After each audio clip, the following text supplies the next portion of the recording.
શ્યામ કુમારના નમસ્કાર। આજના વિડીયોમાં આપનું સ્વાગત છે। તો ચાલો દરરોજની જેમ આજે પણ મેળવીએ ઉપયોગી જાણકારી, પણ ચેનલને સબસ્ક્રાઇબ કરવાનું ભૂલતા નહીં।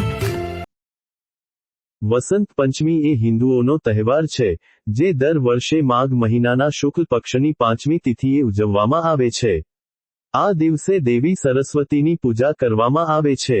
વસંત પંચમીને શ્રી પંચમી અને જ્ઞાન પંચમી પણ કહેવામાં આવે છે।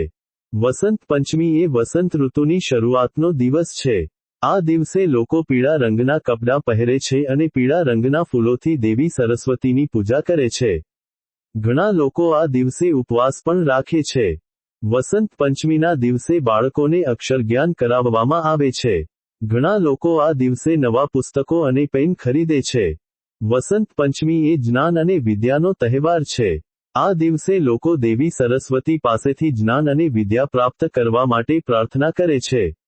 વસંત પંચમીના દિવસે ઘણા લોકો ગરીબોને દાન પણ કરે છે। આ દિવસે દાન કરવું શુભ માનવામાં આવે છે। વસંત પંચમી એ આનંદ અને ઉત્સાહનો તહેવાર છે। આ દિવસે લોકો એકબીજાને શુભેચ્છાઓ આપે છે અને તહેવારની ઉજવણી કરે છે। વસંત પંચમીના દિવસે લોકો વિવિધ પ્રકારની વાનગીઓ બનાવે છે। આ દિવસે પીળા રંગની વાનગીઓ બનાવવાનું ખાસ મહત્વ છે।